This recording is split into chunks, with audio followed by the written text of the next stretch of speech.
السلام علیکم سر. وعلیکم جناب کیا حال ہے؟ خیریت؟ السلام. ٹھیک ہے، ماشاء اللہ، اچھی بات ہے. سر مجھے کچھ یہ NSP کے حوالے سے انفارمیشن چاہیے. میرے اسکول کے کچھ پرابلم ہیں جن کے بارے میں مجھے نہیں پتہ کہ NSP کا کیا طریقہ کار ہے، NSP کو کس کس طرح سے اور کہاں کہاں خرچ کر سکتے ہیں. اس بارے میں تھوڑی سی میری رہنمائی کر دیں مہربانی. بسم اللہ الرحمن الرحیم. محترم NSP نان سیلری بجٹ تو یہ ڈسٹرکٹ حاضہ میں 2015 سے سٹارٹ ہوا ہے. جی جی. باقی اضلاع میں 2014 میں ہو چکا تھا، لیکن ہمارے ضلع میں 2015 سے سٹارٹ ہوا ہے. جی تو یقیناً آپ نے یہ میرا اسکول دیکھا ہوگا. یہ ساری کی ساری چمک دمک جو ہے نا، یہ NSP ہی کی بدولت ہے. ماشاء اللہ ماشاء اللہ. ہاں جی. تو یہ اسکول پہ خرچ کرنے کے لیے ہوتا ہے اور بچے کے لیے ہوتا ہے. کیونکہ بچہ ہے تو اسکول ہے. اسکول ہے. لیٹسٹ جو تھیوری ہے نا تعلیم و تعلم کی، اس میں مرکز و محور بچہ ہے. جی بچے کے گرد ہر چیز گھومتی ہے. استاد بچے کے لیے، در و دیوار، سکول، جو بھی درخت پودے، ہر چیز بچے کے لیے. بچہ ہے تو سکول ہے، بچہ نہیں تو سکول نہیں. تو NSP جو ہے یہ ہم نے سکول میں بچے کی فلاح کے لیے، بچے کو ایک تعلیمی ایجوکیشنل سازگار ماحول دینے کے لیے خرچ کرنا ہوتا ہے. تو اس میں جو ہے نا خرچ کرنے سے پہلے فرسٹ آف آل تو ہمارے پاس ایک سکول کونسل ہوتی ہے جی جو تقریباً سارے سکولوں میں فعال ہے. تو اس کا جو ہے نا ہم نوٹیفکیشن کرواتے ہیں سالانہ. سالانہ نہیں، سوری، 2 سال بعد. 2 سال بعد. ہر 2 سال کے بعد اس کا نوٹیفکیشن ہوتا ہے، یعنی اس کو رینیو کیا جاتا ہے. اس طرح کا یہ ایک فارم ہوتا ہے. یہ ہر 2 سال کے بعد نا فل اپ کر کے نوٹیفکیشن کروانا ہوتا ہے. اس کے بعد ہم آتے ہیں اس کے خرچ کی طرف. تو خرچ کے لیے ہم ہر سال کے شروع میں ایک اسکول بیسڈ ایکشن پلان بناتے ہیں. شروع سال میں SBAP شروع سال میں، یعنی 1/7/2000 جتنا بھی ہے. مثلا اب 2021 یعنی مالی سال جو یکم جولائی سے سٹارٹ ہوتا ہے، ہر فائنینشیل ایئر جو ہے نا 1/7 سے لے کے 30/6 تک ہوتا ہے. جی 1/7 سے شروع ہوتا ہے اور 30/6 پہ ختم ہو جاتا ہے. تو اب 2021 چل رہا ہے. 2021 کا جو ہے نا ہم بنائیں گے SBAP 1/7/2021 کے بعد. کسی ڈیٹ کو بھی بنا لیں، جولائی میں بنا لیں، اگست میں بنا لیں. چھٹیاں ہوتی ہیں، چھٹیوں کے بعد یہ خرچ سٹارٹ ہوتا ہے، لیکن چھٹیوں میں ہم کوشش کرتے ہیں بنا لیں. تو اس حوالے سے میں آپ کو ایک فارمیٹ دکھاتا ہوں. یہ ہے وہ فارمیٹ. اس فارمیٹ پہ ہم اسکول بیسڈ ایکشن پلان بناتے ہیں. یہ میرے اسکول کا بنا ہوا ہے اس طرح کا. اس میں سارے کے سارے اخراجات جو ہے نا جس پہ ہم نے خرچ کرنا ہے ان کو ایک پرائرٹی وائز ہم لے آتے ہیں کہ ہم نے ٹاپ پہ کیا رکھنا ہے. تو ٹاپ پہ میرے خیال میں اس میں بجلی کے بل ہی آتے ہیں. بجلی، پانی، اگر کسی کے پاس فری گیس ہے، ٹیلی فون ہے، انٹرنیٹ ہے، ان کے جو بل ہیں نا یہ تو ہم نے ہر حال دینے ہیں. تو اس کے بعد ہم ریپیئر کی طرف جاتے ہیں کہ جو سکول میں پہلے سے چیزیں اویل ہیں، مثلا کلاس رومز ہیں، فرنیچر ہے، واش رومز ہیں، سکول کی باڈی وال بنی ہوئی ہے، مین گیٹ ہے. تو ان میں سے اگر کوئی ریپیئریبل ہے تو ہم اس کو ریپیئر کروائیں گے. قطعاً بھی کوئی نئی چیز نہیں بنائیں گے. ہاں البتہ کو اسپیسیفک اماؤنٹ آ گئی واش روم کے لیے یا کلاس روم کے لیے تو وہ ہم بنائیں گے. ورنہ جو ہمیں اقساط آتی ہیں، انسٹالمنٹس آتی ہیں 4 سال میں 4 آتی ہیں. تو یہ بچوں کے تناسب سے آ رہا ہے. جتنی ہماری تعداد ہوگی اس تناسب سے یہ ہمیں ملتا ہے NSP. تو ان انسٹالمنٹ سے ہم نے کوئی بھی تعمیر نہیں کرنی. جو پہلے سے چیزیں ہیں ان کو بچانا ہے، ان کی تزئین و آرائش کے لیے، ان کو ریپیئر کروانے کے لیے. فرنیچر ہے تو اس کو ریپیئر کر. ہاں البتہ اگر فرنیچر نہیں ہے، فرنیچر تھوڑا ہے یا ہے ہی نہیں، تو وہ ہم بنوا سکتے ہیں. لیکن جو پہلے موجود ہے اس کو ریپیئر کروائیں گے. نیکسٹ ہم نیا بنوائیں گے. ٹھیک ہے جی.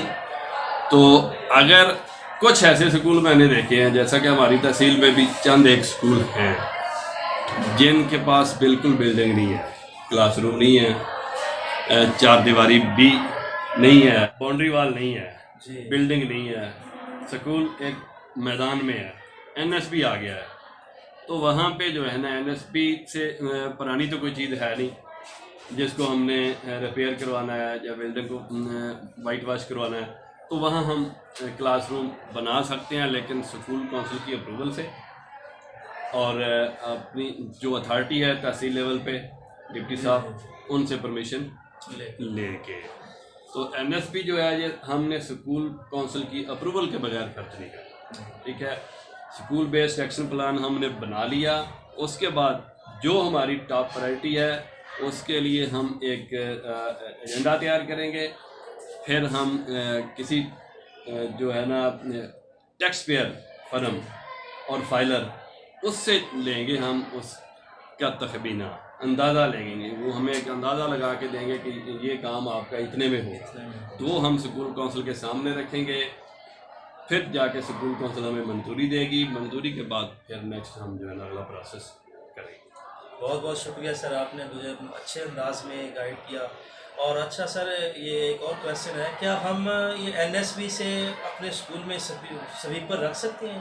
جی بالکل، کیوں نہیں. سویپر اگر آپ کے اسکول میں کوئی کلاس 4 نہیں ہے، جی اسکول تو ہے، اسکول ہے اور اس کا گراؤنڈ این ایس بی آ رہا ہے، بچے ہیں، صفائی کا جو ہے وہ تو ایشو ہے نا، بالکل صفائی تو اس کے لیے آپ ڈیلی ویجز پہ سویپر ہائر کر سکتے ہیں.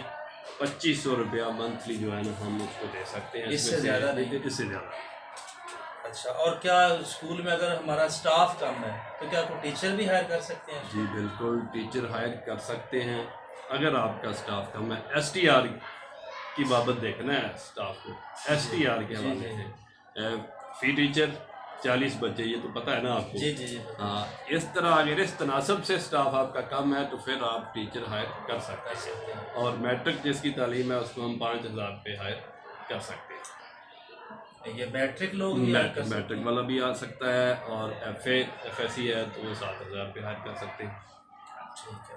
اور آخری یہ تھا کہ اس کا ٹیکس کا کیا طریقہ ہے کہ این ایس بی سے ہم نے ٹیکس کس طرح سے ادا کرنا ہے، اس کا کیا تناسب ہے اور اس کا طریقہ کار؟ پہلے ان سے ٹیکس کی رقم جو ہے وہ ایسٹیمیٹ لگوانا ہوتا ہے یا پہلے خرچ کر کے بعد میں وہ لگاتے ہیں؟ اس بارے میں تھوڑا سا ڈیٹیل سے بتائیں. طاہر صاحب، یقیناً یہ آپ کا سوال بڑا اہم ہے. تو یہ بات میں پہلے بھی واضح کر چکا ہوں کہ ہم نے جو بھی پرچیز کرنی ہے نا جی این ایس پی سے، وہ ہم نے رجسٹرڈ ٹیکس پیئر اور فائلر فرم سے پرچیز کرنا ہے، کیونکہ فرمیں رجسٹرڈ ہو جاتی ہیں لیکن بعد میں وہ گوشوارے مس کر دیتی ہیں. گوشوارہ اگر مس ہے تو وہ فائلر نہیں ہے. منتھلی ان کے گوشوارے جائیں گے تو وہ فائلر ہیں. ایف بی آر ہر ماہ گوشوارے لیتا ہے، ایف بی آر کو گوشوارے جانا منتھلی ضروری ہے. اگر جا رہے ہیں تو وہ فائلر ہے، اگر نہیں جا رہے تو وہ نان فائلر ہے. تو ٹیکس جو ہے نا، ٹیکس دو طرح کا ہے.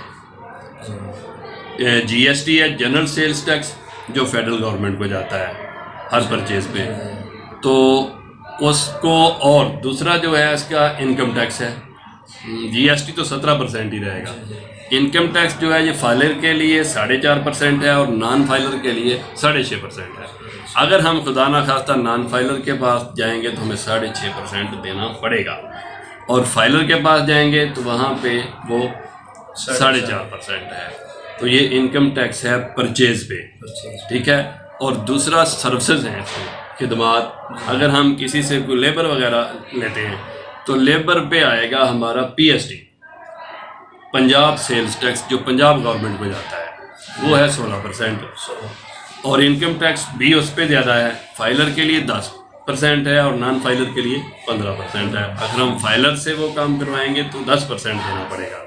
تو اس بات کا خاص خیال رکھنا ہے کہ جو بھی کروانا ہے فائلر سے ہی کروانا ہے، فرم سے کروانا ہے. فائلر فرم سے ہی پرچیز کرنی ہے. مختلف فائلر فرمیں کام کر رہی ہیں ہمارے ڈسٹرکٹ میں، جیسا کہ فورڈ آباد پہ ہے یہ گلوبل والے جو ہیں، گلوبل انٹرپرائزز، یہ اچھی فرم ہے اور باقاعدہ ان کے گوشوارے جا رہے ہیں. ہمیں یہ سامان بھی مہیا کرتی ہے اور باقی خدمات بھی جو ہے نا ہم ان سے حاصل کر سکتے ہیں. ہارون آباد میں میاں فرنیچر والے ہیں یا جمیل ٹریڈرز ہیں. تو فورڈ آباد میں جو ہے ہمارے قریب تھے یہ گلوبل انٹرپرائز. یہ ایک وہ ذوالفقار اینڈ کو تھا، اس کے نام سے وہ تو بند ہوگی نا، بند ہوگی. جو